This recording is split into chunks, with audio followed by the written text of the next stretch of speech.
first step in analyzing a currency pair is to figure out what the trend is. Is a pair in a long trend, short trend, or is it ranging? Now, knowing the answer to this question allows a trader to label an entry as a trend trade or a counter trend trade. And knowing whether you are entering with the trend or counter the trend is what defines a strategy's entries, stop loss and targets, as well as trade management strategies. So since knowing the trend is the cornerstone of a trading strategy, we want to make sure our analysis of the trend is correct. For if the foundation of an analysis is wrong, all the analysis on top of it will waver. And that said, it's not easy to consistently analyze a pair's trend correctly. It's so hard. A host of things can go wrong. For example, you may simply misanalyze a pair through a manual mistake, or perhaps an unknown rule may appear that you have never encountered before. Now, the way I get around this conundrum is to use the lower time frame's price action to confirm my analysis of a pair's trend.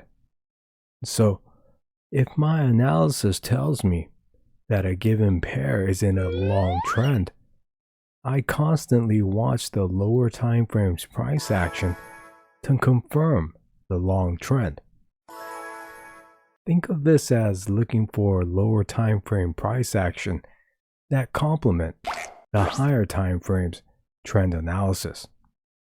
So today, let's see how a trader can use the lower time frame's price action to confirm or perhaps even refute the higher time frame's trend analysis.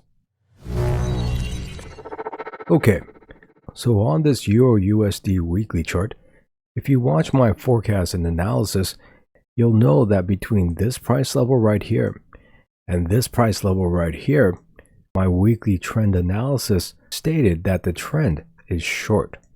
And since I was looking for with trend entries, you'll know that I took one short entry at 1.2250 and another one at 1.2130 with both stop losses at this pivot high right here and its main target at this price level right here. Now, if you don't know how I knew that this trend was short, please watch my price action trading course and that should clear it up for you. Now, upon entering both those short positions, as price fell toward its target, I was constantly watching the lower time frames to find price action that complement this higher time frame's short trend.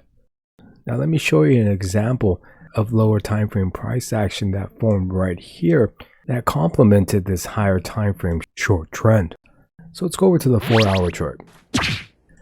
Okay, so on this 4-hour chart, just for context, those two entries I took was at this level right here and another one at this level, and the stop loss at this pivot high and the target way below.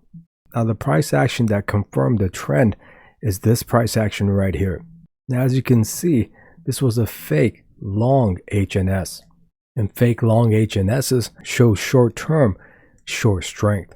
Again, if you don't understand what I'm talking about in terms of fake and legitimate price patterns, please refer to my price action trading course.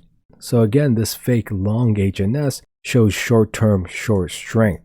And moreover, this price pattern dictates that price should not reach its target height level, roughly at these levels, before reaching its right shoulder stop loss level right here. Now as you can see, price did not reach that target height level, and moreover reached its right shoulder stop loss level right here. And so at this point, when this short-term short strength was confirmed, that simultaneously confirmed that my higher time frame trend analysis was correct. And in fact, the trend was short. So another way to look at this is that this lower time frame price action complemented the higher time frame's trend analysis. Now moreover, let me show you a hypothetical situation in which this lower time frame's price action does not complement the higher time frame's trend analysis. So again, this fake HNS dictates that price should not reach its target height level, which is right here, before reaching the right shoulder stop loss level right here. So let's say price never pulled back in this area and just continued up and actually hit the target high price level. So what this would tell me is that there's actually short-term long strength, because although this fake HNS was providing short-term short strength, price was still able to push price right back up to the target height level, indicating short-term long strength. So if this hypothetical situation was the case, this type of lower time frame price action will not complement my higher time frames trend analysis. Thus, if this type of price action did form, at that point I would abort both short entries based on the idea that my higher time frames trend analysis was incorrect. Alright, so let's look at another recent example on the dollar yen pair. Okay, so on this dollar yen weekly chart, if you watch my forecast, you'll know that between this price level right here and this price level right here, the weekly trend was short. However, if you recall, I was mentioning at this point right here, there was a possibility that the trend may have changed into long. Or in other words, between this price level right here and this price level right here, the trend may have changed into long.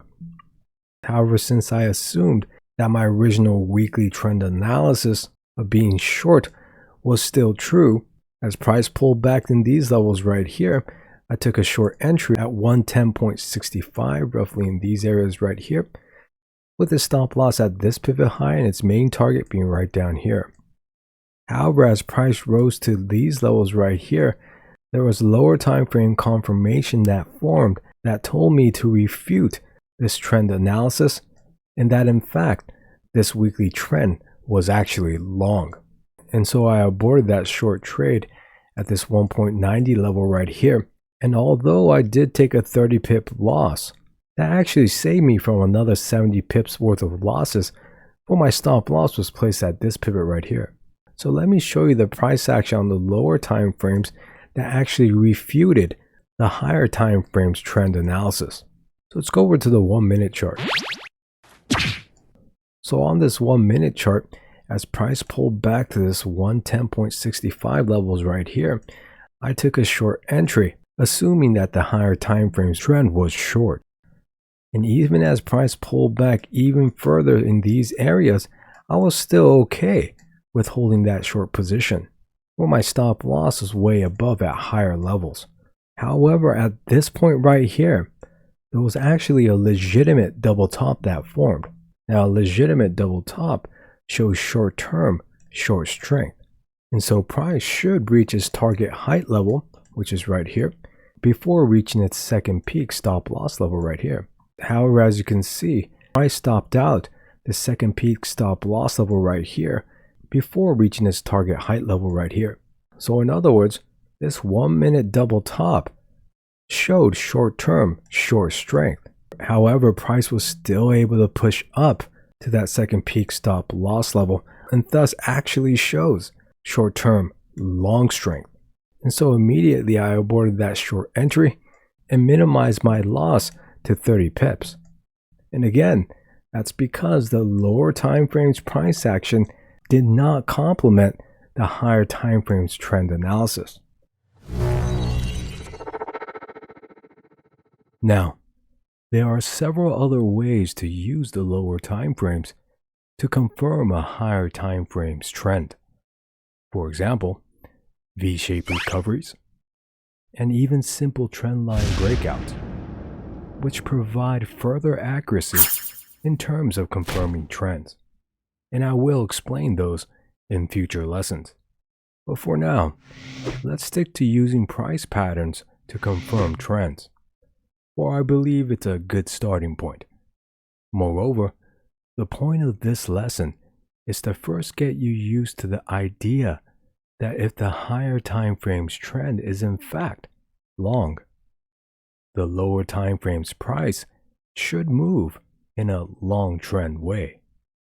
In other words, the lower time frames price movement should complement the higher time frames trend. Furthermore, I hope this lesson inspired you to begin viewing the lower time frame's price action with this concept in mind. For if you do, it is highly likely that you will begin noticing these complementary price movements on the lower time frames. And perhaps you can develop your own method of confirming trends with the lower time frames. Okay, that's it for this lesson. Let me know if you have any questions. Okay, bye.